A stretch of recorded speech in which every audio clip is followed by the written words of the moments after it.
Good evening everyone, welcome back and thanks for joining us for the second instalment of the PDC Premier League previews. Wasn't a bad week last week, was it, Ben? It was a good week, first week's good start. Got the scores all wrong, apart from that though. Apart from that, little mishap, but we did alright. Certainly the game of the night didn't disappoint. No, as expected, yeah. I was going to say, Van Gogh and Anderson drawing 6-6. Yeah. Very good game, high standard. It's a great game, yeah. Definitely the game of the night. As you expect. Yeah, as I say, the other talking point for me was Adrian Lewis throwing away. Yes, and he's been playing a lot better lately as well. His form's been picking up, and then you think Barney's not a very good chaser. No. And he had to, and he did well. But yeah, as I say, Lewis missed 5 darts to go 5-1 up, and ever since then, Game over then, isn't it? Head in the shed. Yeah. But we're going to crack straight on with week number 2, and again, the fixtures look good this week. Some more good games, yeah. It does, so we're going to crack straight on. First game on this week is, we are going for Kim Huybrechts against Raymond van Barneveld in first game on. I really like this one for the first one. It could be good, or it could be bad. Huybrechts had a pretty bad weekend by his standards. Didn't get past the third round all weekend at the UK Open qualifiers, so his form's not great, and then lost last week, so his confidence isn't going to be very high. Whereas Barney's come from behind. He's had a half decent weekend. He got to, how did he far again? No, not very far, but he still had, by his standards, not a great weekend. But he had a good win last week and come from behind, so I think RVB will win that one. As I say, it should be played at a good pace, so the pace will suit both players. Kim's going to be desperately getting points on the board. He doesn't want to fall too far behind from the leading pack too early, so he might be trying too hard. And you know what Barney's like. Barney could turn up and blitz him, or he could turn up and not look like he bothered. Looking at the averages from last week though, there's not too much between them. Kim averaged around the ton and Barney was just over the ton. Yeah. So there's not a lot between them on last week's averages. Barney's one of them sort of players that he'll match his opponent. He's quite a bit like Wade in fact, but he can match like 109 averages, or he can match 88 averages. He do what he has to do. And his finishing's always quite good, so it's down to Kim's finishing, I think. So you're going to go for? I've got Barney to win this 7-4. 7-4? Yeah. I'm going to go 7-0. I think it's going to be 7-0? 7-0, 6-0. Good start, like last week? Then I'm going to go 6-0 draw, I think. I think Kim will get something this week. Yeah, I can't see it. I think Barney's too strong, but it's your opinion. Second game on. Now, this has got some bearing from the weekend. We've got Peter Wright against Michael van Gerwen.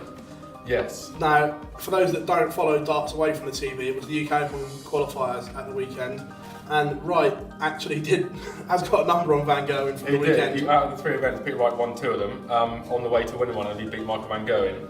And Michael van Gerwen the weekend had 3 poor results. He didn't get past he had 1 quarter-final weekend. He lost to Richie Edhouse, who's only just got his tour card, so that was a bit of a shock. And he lost to Steve Beaton. So he's not had a great weekend. Going on with the draw last week, he's going to be like a wounded animal. He's going to be ready to do some damage this week, I think. I was going to say, beware that. Beware of the wounded animal. Definitely. Gerwen doesn't like losing to anyone, let alone twice in a row. No, he's had a bad week for him, and on the other hand, Peter Wright's going to be full of confidence. He's leading the money for the UK Open qualifiers. He's got one over on Van Gerwen recently.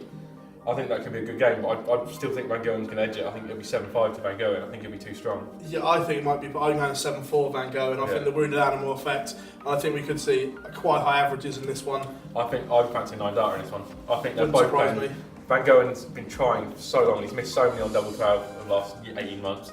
Wright's scoring as well as anyone. I think this will be a good game. At 180 best, 9 data. Yeah, no, I wouldn't disagree with that. Looking forward to that one. So then, moving on, we've got Yellow Klassen against Gary Anderson. Yeah, again, these 2 played each other on the weekend. Yeah. Klassen, it was in the semi-final. Klassen lost to Anderson because Anderson got to the final over the weekend.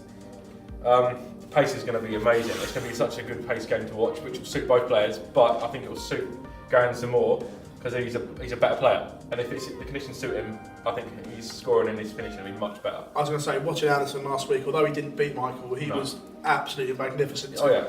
When Gerwen's normally ahead and he was 3-1 up, normally it's game over. Yeah. But Anderson found a way last week. He got back into it, and that was a good result last week for Anderson from being behind. I think Klassen's finishing's too dodgy. I think the one dart at the end of a combination, I just don't think it's strong enough because he's going to need to do a few of them to stay in it with Anderson, because Anderson's going to outscore him. You can be assured of that. Anderson will outscore most people in fairness. Exactly. There's only a couple of people that can keep with him, and Klassen's not one of them. No, exactly. So I'll kick this one off. I'm going to go 7-4 Anderson for this one. I've got 7-2 to Anderson. 7-2. You're going wide. Yeah, I think he's going to get a good start, and I don't think Klassen's going to be able to keep up. No, fair one. The next game, this game really intrigues me. We've got James Wade against Phil Taylor. Now, obviously, again, for those that don't follow it, Phil Taylor won't be at the UK Open. this year for the first time ever since the UK Open's inception. Yeah. He decided not to go to any of the qualifiers, and so he's not going to be there. So Yeah. that's a huge blow for Taylor already, missing one of the majors. Yes and no, I think it's a blow, but it'll also keep him fresher for the bigger ones that mean more to him. Like the Premier League every week is going to strain it, be a big strain on him. To go from a Thursday in the Premier League to playing 3 floor events every weekend, and there's a lot of stamina needed for floor events. I've played in them, they take a lot out of you. Not obviously getting past the first round doesn't take a lot out of you, but for someone that's going to be there all day, you're talking 8 hours of solid concentration. But surely you don't need a lot of money to get to the UK Open. You don't. So no. miss the Friday and maybe do Saturday and Sunday. You don't have to do all Yeah, three. well, he only needs to have one good run. He could have entered them all and just played one and see if he got to the final one, he's in. Yeah. But again, it's down to his decision to keep himself fresh for the big TV events. But touching on last week, I was disappointed with Taylor last week, I have to say. Yeah. Didn't live up to it. He played really well in the Masters, I thought, oh, hang on a minute, we may have got a resurgence here, but just didn't do it for me. He didn't, but then he did all he had to. He got the win. Chisnell was never going to beat him. He's still getting used to his new set of darts. Although they're very similar to the old ones, they're still a different barrel in his hand, and it's going to be in his head. Because you can tell the older he's got, and the more he's been pushed, you can see his head goes more, and he starts doubting himself more, and there's more things bother him, where he never used to. Well, last week, James Wade does what James Wade does every week. Yeah, James Wade, you know what to expect from him. It's all down to his finishing. If he finishes well, he'll be in it. But his scoring, he's not going to score as well as Taylor, we know this. But Taylor, since for the last 18 months, 2 years, he's been leaving bogey finishes. His counting's not been as strong as it always has been during his career. Wade can pick off the odd 120 check out here and there. I think Wade's good to keep it close-ish, but I don't think he's going to be strong enough overall. See, we're going to disagree on this one, I can tell. If you're going for Wade winning, we're going to disagree. I'm back on last week's form. I'm going to go for James Wade to win this 7-5. Well, I think Wade over the weekend didn't get past the 5th round of the UK Open qualifiers, whereas Taylor would have been fully rested. He's put in the match practice, he'll have worked on what he needed to from last weekend, being the ultimate professional he is. I've got Taylor to win 7-4.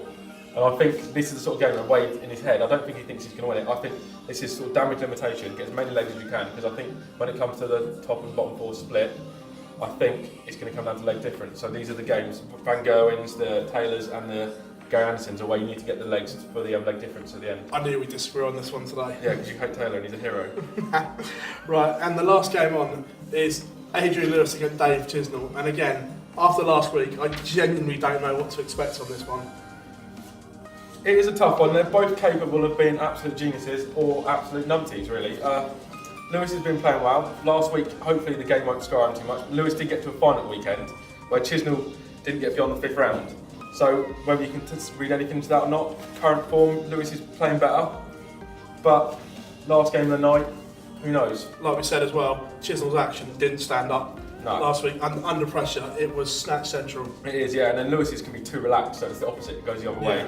It could be a close game. I think Lewis is going to nick this. I think it's going to be 7-4. 7-4? I think it'll be close early on. I think Chisnell will miss a double at a crucial point. Lewis will check out.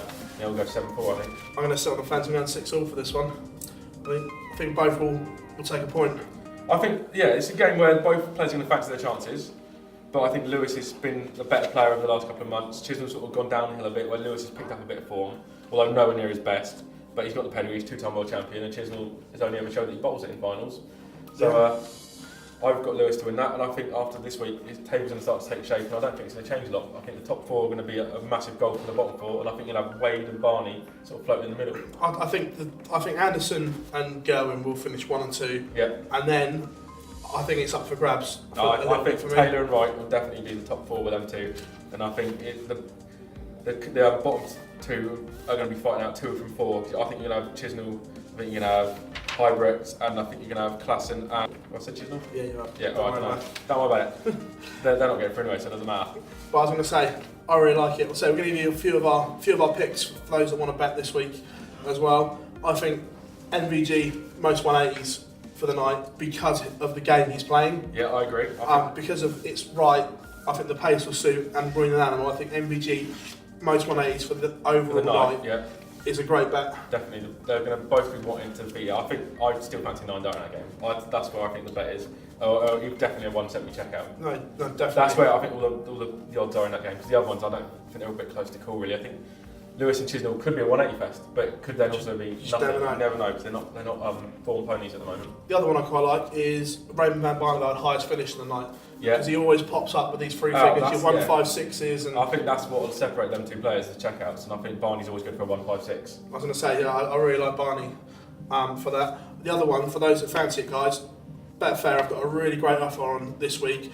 Place 3 bets on 3 different games. You get a £20 free bet to use in the night. So what we'll do, we'll leave a link in the comments box for those that fancy it. I'm going to use it because I think it's a really good offer, I have to say. Yeah. But I say we'll leave our Twitter handles here and here, so you can give us a follow on Twitter, guys. Thanks very much. I'd say thanks for joining us. Any comments, put them in there. Put your scores in there. What do you think? Who do you think will win? I was going to say, we did it right last week, I have to say, so let's see if you can beat us this week. Would be great, and we'll see you next week. Cheers, guys. Thank you. Cheers, thanks.